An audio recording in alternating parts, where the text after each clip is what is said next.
Okay, so today we'll be talking about forms of writing, and we'll be looking at different forms of writing, at least three main forms: expository writing, narrative writing, and persuasive writing. Now, my experience is that um, most of you will have been doing these forms of writings at different stages of your academic career or even writing journey, but you are not able to put names to them. Oh, this is what I was doing, or just writing. So this is just for us to be able to understand the techniques, the nomenclature for the forms of writing that we might have been doing without knowing what it is in particular. So we'll be looking at these three forms today: expository writing, narrative writing, and persuasive writing. And the first one we'll be looking at is expository writing. And it's derived from the word expose. All of us we are familiar with the word expose or expose.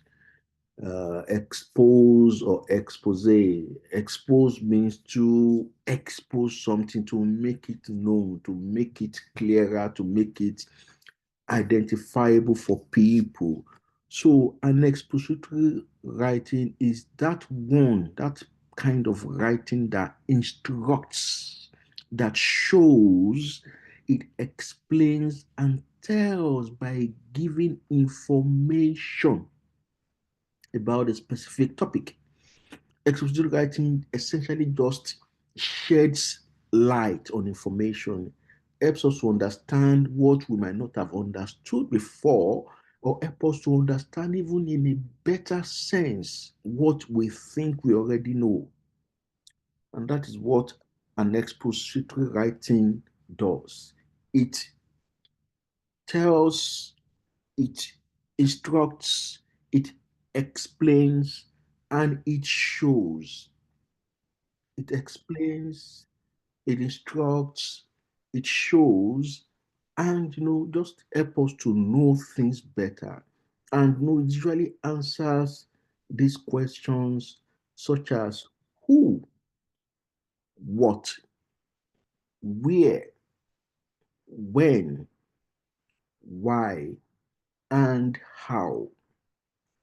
Expository writing essentially answers some of those basic questions that a reader may have, including who, what, who is the person, who is the main character, who is the protagonist, who is this, who is that, and what really happened, where did it happen, when did it happen, why did it happen, and how did it happen or occur.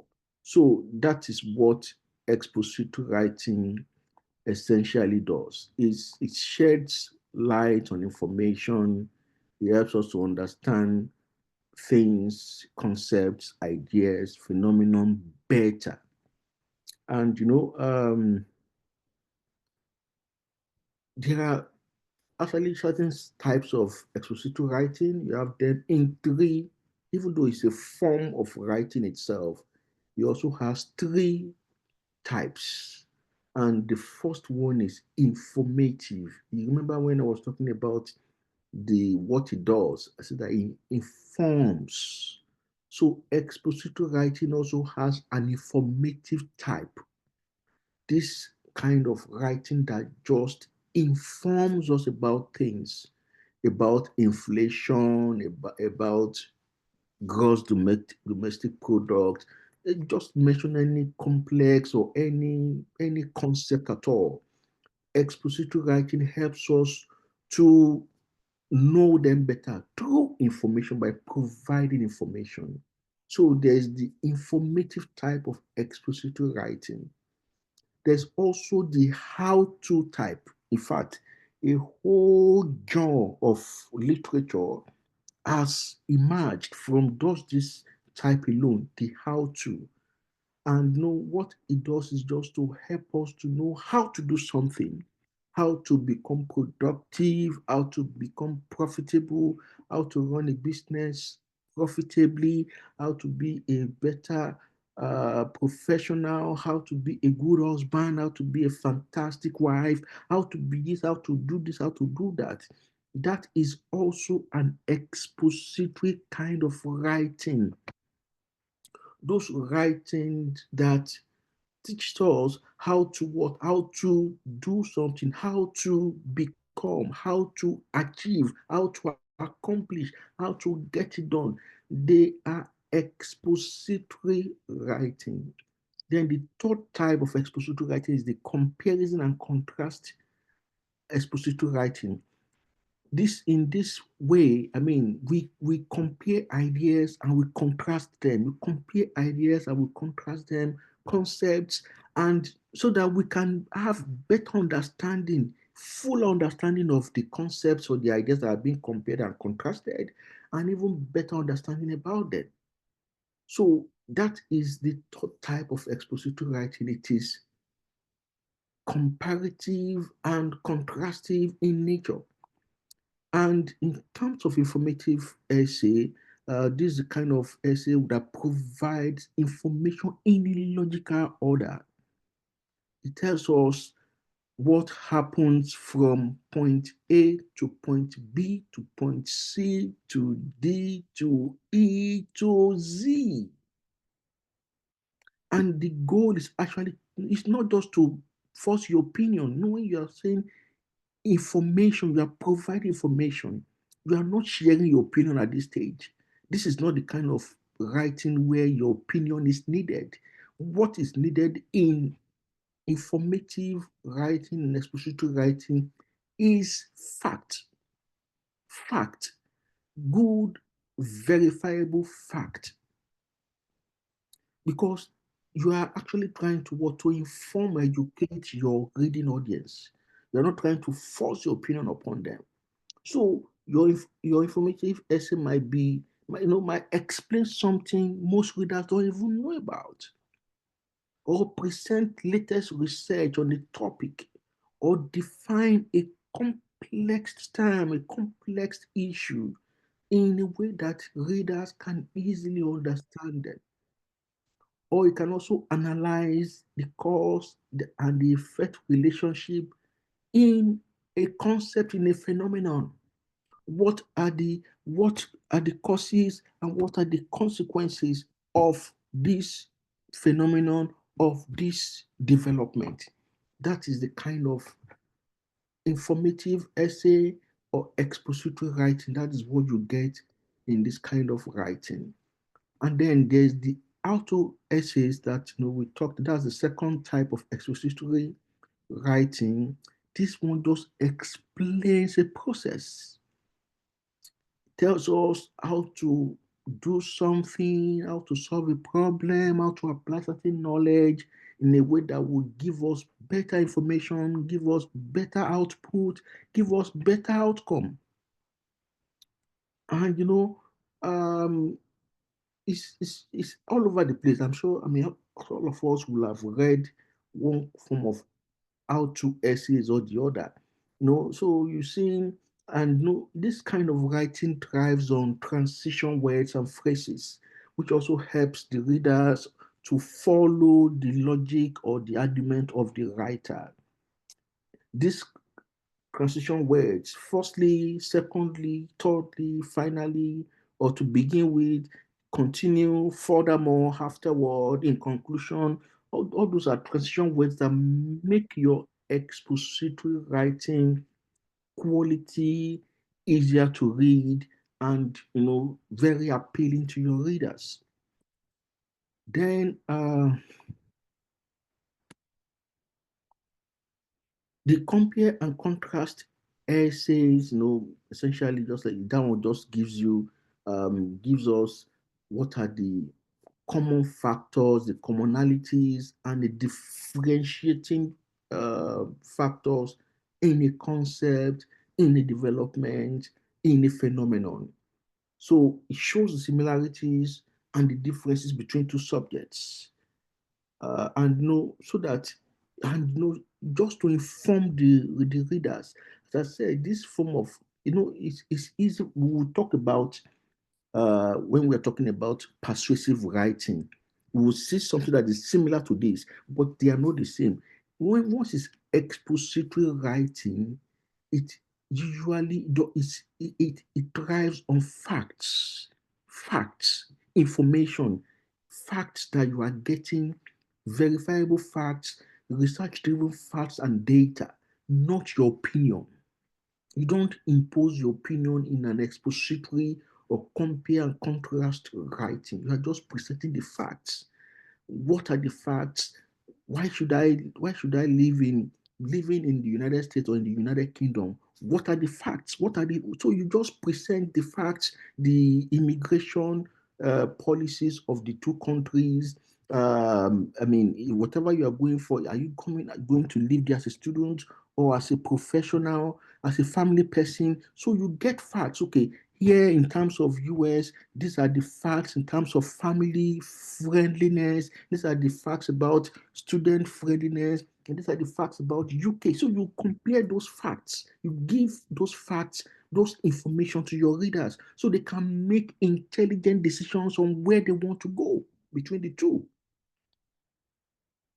Helps them to understand more fully the topic and able to shape their attitude and make informed decisions. That is the essence of compare and contrast essay. And then, I mean, and also, I mean, when you are doing that, you do use a lot of transition words. You're looking at similarities, differences, use such words as both, however, similarly, by contrast, likewise, otherwise, the same, equally, different. These are some of the transition words you also use to make your writing to flow and to make it to be easy for your audience to read and digest and understand. So this is compare and contrast essay. Now we're talking about narrative writing. We are done with expository writing. Now we're talking about narrative writing. This kind of writing that tells a story. It narrates. It thrives on storytelling,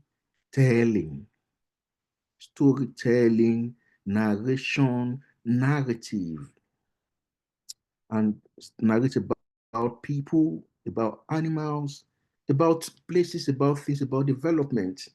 And it could be personal, it could be biographical, it could be fictional. It could be personal narrative, biographical when you're writing about somebody, about yourself or about somebody else, their life story. And then it could be fictional when you're writing. All of us have read novels and all that. Fictional account of things maybe that did not happen, but the author, the writer just created it and then published as a book. And people are reading and they are liking it. So narrative writing could be in any of this form, fictional narrative, biographical narrative, or personal narrative. But it tells a story about people, essentially, or about animals as well. And because when you're talking of personal narrative, then you're writing about your own experience or the experience of somebody else. And it's usually very real because you are narrating an account that has happened. So a personal narrative is giving a real experience that happened to the writer or to somebody else that the writer knows or the writer has researched about. And when you do that, usually use the first, depending on what you write, if you are writing about yourself, use the first person voice. I, me, my, we, that's plural, and our. So what you're writing depends on the kind of voice you also use. And then, when you're writing this kind of narrative writing, you focus on the important elements or the important experience. You don't want to bore your audience with too many details that they don't really need. You don't really want to tell them, okay, you wake up in the morning, you take Gary, and you don't need all those information. You just focus on the very important things that people would like to read. If you put yourself in the position of the reader, what information would you really like to read? Do you want to be bored with all the non-essentials? So when you're writing personal narrative, you are focusing on the important experience, the important elements. And then as you are writing those, you're actually also saying why those experiences are important or worthy of mention, worthy of being written about. If you decide to go to this school, why did you decide to go to this school? What led to that? The choice of your university, the choice of your polytechnic, the choice of where you decide to pursue your higher education, whatever. Why did you choose that? Is it because it's the best school around? Is it because it's the school that was willing to take you, or because it's the closest to you? And so you've got to let us know why you actually choose to go to this school. You must justify. If you are saying, no, this experience is very important, you must let us know why it is important. So when you're writing narrative, personal narrative, you focus on important things, then you also justify why those focus or those important things you're highlighting are really essential or worthy of attention. Then biographical. So that you're writing about yourself or somebody's experience, it's usually real. It's real because you're writing about somebody's account of somebody's life. And because it's not you, if it's biographical, if it's you, it's autobiography. Or if it's somebody else's biography. So if you're writing for somebody else, you're using the third person because you are not them. So you're using the third person voice. Than the plural, the singular, he, she, him, her. Or if it's the plural, then you use they, them, there. So depending on what you're writing about, who you're writing about, it also determines the kind of voice you use. Then, for you to be able to write a good biographical piece, you must have studied the experience of the person. You must have done extensive research on the life of the person you are writing about. You can also have the interview them, get more information from them that maybe you didn't see in the public space, but you need extensive research because this kind of writing can lead to litigation. If you are writing falsehood about somebody that is not based or domesticated in fact, it can lead to consequences that you do not want. So you've got to be sure that whatever you are publishing about somebody, they are easily accessible facts. It's either they tell you themselves, or you actually get information and you can say, okay, this is where I got this information from.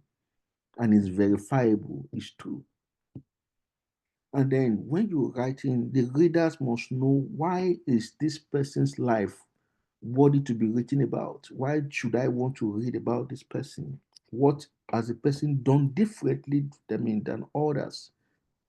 What makes the life interesting or right worthy for somebody to want to read about or to learn from? So you've got to also, either the person is a public figure, the person has made significant changes or contribution to humanity.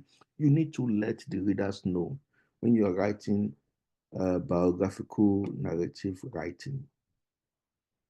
The fictional, the ones that we all know, that can be, sorry, in terms of even the biographical, before I actually even talk about fictional, this biographical doesn't mean you are writing the entire life story of the person. There are also smaller versions that they are called memoir. When you just focus on maybe certain aspect of the person's life, memoir, MEMOIR. Maybe you're focusing on maybe just the person's career journey alone, how the person started school and started working, and what are the strides they've made in their working career. That is just focus on. That is a memoir. Or maybe the person's journey in school, how the person fear the school from day one till they finish. That's a memoir is focused. Or maybe the person's family background, what kind of family background the person come from, and all that. Then you just focus, and that is just your focus. So there's that memoir. It's a shorter form of biography. So now to fictional narrative, as I said, all of us, we've probably read one over the other at some points in our lives. I know we made up stories, and you, because it's also made up story, you have to make it very interesting, make it interesting for people to want to read. Use Make your characters interesting. Create a conflict is what drives a narrative. See, any film you watch, and all those films you watch on Nollywood, on Hollywood, on Bollywood, wherever, what makes the films, those are narrative really. What makes them very interesting is conflict. And that is the problem the characters in the work are trying to solve. Until there is conflict, the book is not worth reading yet, or the film is not worth watching. There must be conflict. There must be something that will happen that will just throw the whole equilibrium of balance. And then we now have to solve the problem. We now have to, maybe there was a murder. We need to know who kills who. Maybe there was an argument. We know what happened, and then how is it now resolved. There must be conflict. Maybe something is lost, somebody is missing, then that is a conflict. So it must be resolved. That is what drives narrative. That is the most important element. Apart from the characters, the conflict is also very important. And then at the end of the day, you let us know, do the characters succeed in solving this conflict, or it still remains unsolved? So, that is also a very important element of narrative writing. Now, to the third part, the third form of writing we're talking about today is the persuasive writing. Persuasive writing. Here, you are trying to persuade your readers to do something, to agree with you, to take an action based on your own opinion or your own conviction about a matter. And this form of writing, usually, because it's persuasive, you are persuading me to actually, abide or align with your opinion. So your opinion is usually very, very important there. And then that means you must have an opinion statement. And then so you adopt an opinion statement, and that could be the one I usually use is lawyers are liars. Lawyers are liars. That is an opinion statement. Why are lawyers liars? You have to now start giving reasons why lawyers are liars. You have to give reasons. You can't just say lawyers are liars and then you go to sleep. No, you can't just say something and then you say, okay, you expect everybody to just accept it hook, line, and sinker. It doesn't work that way. You have to give reasons why lawyers are liars.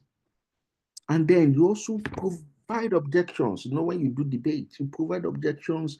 I know you may not agree. You may think because lawyers usually have to do this, do that. And then you still answer those objections too.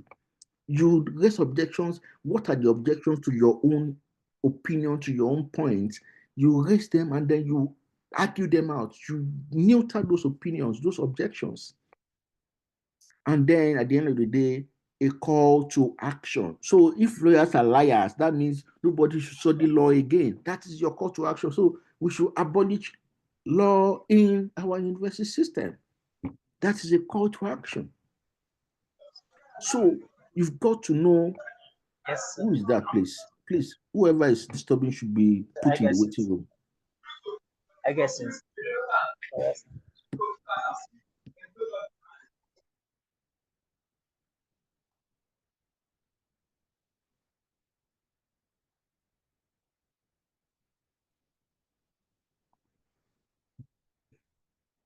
So call to action. So how do you write an opinion statement? I just gave us an example. Lawyers are liars. An opinion statement is a sentence that gives the writer's opinion. That is my opinion. And there's a formula, talk about the topic, then the writer's feeling, and then at the end of the day, you arrive at a strong opinion statement. A strong opinion statement when you merge the topic with the writer's opinion. And in this case, we are talking about the topic is what, when you say uh, lawyers, the writer's feeling is that is they are liars. And the opinion statement is that lawyers are liars. So when you have a, a topic plus the writer's feeling equates a strong opinion statement. Lawyers, legal practice, that's opinion. I mean, that's the topic, and the writer's feeling is that lies, deception. So at the end of the day, when you merge them together, you say, okay, lawyers are liars, and that is just an hypothetical example, really.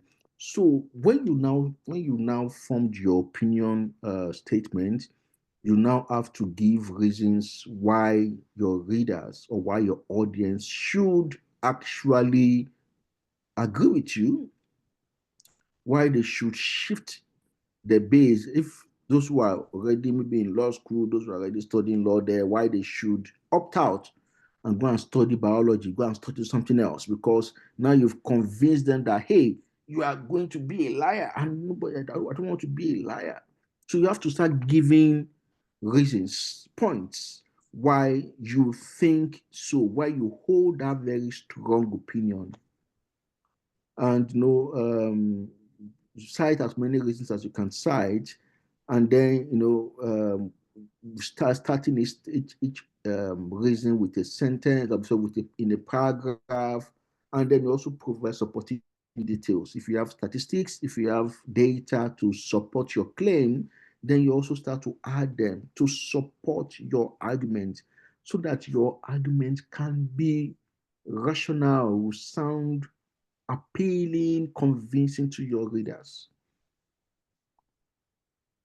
And then, as I said, you have to also raise objections. Why would somebody say that lawyers are not liars? You raise those objections. That even shows that you are very resourceful, because you will have also known what are the likely countering opinions that people will have if they hear what you are saying. Then you say, yes, I know you will say that this and that, but hear what I'm saying here. You raise objections to your own point, and then you neuter those objections, you neutralize them. And those are ways you convince or persuade your readers to listen to you, to shift the ground from wherever they are standing to where you want them to stand. So that's why an effective objection would state your opposing view, state the contrary argument, and then you counter that with your own superior argument, your superior reasoning to those objections. And that makes your argument, your writing, your presentation very robust and very appealing. And then you have to create a call to action. You can't just say, okay, lawyers are liars, so what should happen at the end of the day? Hey, let's abolish law in all universities. That's a call to action. So you've got to, or okay, if you are a lawyer, you are already in law school, opt out. That's a call to action. You've got to call them to do something, because you are actually trying to persuade them to do something. This is a persuasive kind of writing, remember? And an effective call to action uses a command verb, request specific action, request something, do something, be something. And still talking about types of persuasive essay, we're looking at opinion essay, problem solution essay, and pro-con essay. These are the three types of persuasive essay. Opinion essay, essentially, just like the name, it presents your opinion. your opinion about something, your belief, your viewpoint about something. Now, it's good that your opinion is right, it's good that your opinion is driven by research, by fact, but it's still your opinion. So just make sure that you are actually putting forward a good opinion, because if you are fond of just uh, turning out opinions that are not that are not plausible, that are not reasonable, that people nobody would respect you for that. So you've got to what ensure that whatever you are pushing out there in your name, I mean, it's actually can be verified, can be validated with facts, with statistics, with good reasoning. So an opinion essay gives the writer's opinion, view, belief, viewpoint, and is also, I mean, it's part of your opinion statement, and usually at the beginning of your paragraph. It can be your heading, and it's supported by main reasons. Just like we're talking about persuasive writings, these persuasive writings actually thrive on reasons, because you have to provide reasons why you want, why you think this way, why you see things this way, why you do it this way, and you have to provide reasons for your readers so that they can actually also reason along with you. Then the problem solution essays, just like how to essay, is essentially an essay that is trying to solve a problem, present the problem, and then try to solve it by presenting the writer's solution to those problems. How can we stop corruption in Nigeria? And then the writer writes, we should do this, we should do that, cut this person, do this, just say all manner of things. And then those are opinions, and then you have to provide supporting statements to justify your points. So the formula is, what is the problem plus the solution you are offering to it, and that gives your strong opinion statement. By putting all corrupt people in jail, we will stop corruption in Nigeria. That is an opinion statement. The problem is corruption in Nigeria. The solution you are offering is jailing all corrupt officials or politicians. And then you have to now start providing information, supporting arguments to validate your claim, to validate your positions on the solution you are providing. Then how do you organize your solution problem essays? You know, of course, introduction, middle, and then conclusion. The first part should persuade the reader what the problem is. I mean, that is serious enough to be considered for immediate action. Then the middle point just presents your points, what are your findings, what are your solutions, what are your recommendations, and then the conclusion, you convince the readers to agree with you, to support you, to join you as you start this movement. Then the pro-con essay, I mentioned that when we're talking about expository writing, that there's one that is also close to it. um, Pro-con in persuasive writing, it's just looking at what is good and what is bad about an idea, and then with a strong opinion statement. It's a strong opinion statement, unlike in expository writing where you're just presenting facts. Here in persuasive writing, you are actually adding your opinion to it. And what is the pro cons? Japa, the Japa syndrome is dragging Nigeria backward. That is my opinion. Japa syndrome is the topic, and dragging Nigeria backward is my solution or my opinion to it. And then I asked her to, okay, what are the pros, the advantages of Japa syndrome? What are the cons? What are the disadvantages of it? And then I start to highlight each of them, talk about each of them, And that way, I'm able to what? To enlighten my readers with my own opinion, because I've already said that it's dragging the country backward. And that means that I need to give reasons why it is doing so. Talk about brain drain, talk about different things to validate your point when you are presenting a pro-con essay.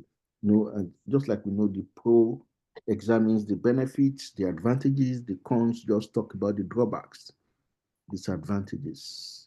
I think that is the end of the slide or the presentation for today. Do we have any questions, please? Questions, questions, questions.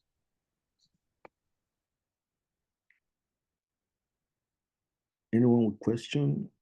Some of you guys came here, so I'll be surprised if we have. Okay, Abdulhamid, let's hear you, please.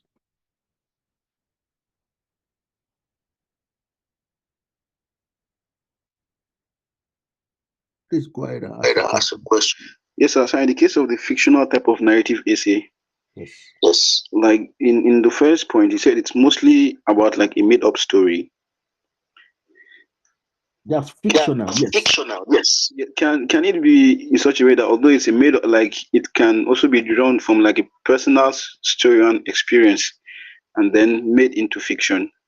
Oh, sure. Oh, There's sure. something they There's call something they call. faction now. Faction is a combination of fiction and real life events. So there are books that, they are actually fictional because maybe in fact, I think we worked on some lately. The accounts are actually, maybe they are over bloated, but I mean, you're talking about a real person. It can be yourself, it can be maybe about something else. There's a book I read several years ago, No Condition is Permanent. It's a Nigerian, it's a book about Nigerian history. And the author, what he did was to chronicle Nigeria's development from independence till maybe to like 70s. And no, it's actually a novel. It's a novel, very, very well written, very big book. And it's actually hard, that's a mixture of facts and fiction. So you can have faction where you're writing about something that happened to a real person, or you said that you change the name of the person and you are talking about real event, you still embellish it here and there, or you use the person's real names and then you change the events, or you embellish or you just twist it so that because you are trying to achieve an artistic or aesthetic purpose is there. So you don't have to, you are not bound to be accurate 100% because you have a goal, you're trying to combine facts and fiction. So yes, there are writings that do that, that are just factional in nature. Any other question, please? I hope that answers your question, Abdulhamid. Any other Any other question? question? Any other question? Okay. In the absence of no question, I think that's the end of the session for today. Nice having you guys around. So we see again next week. The slides, the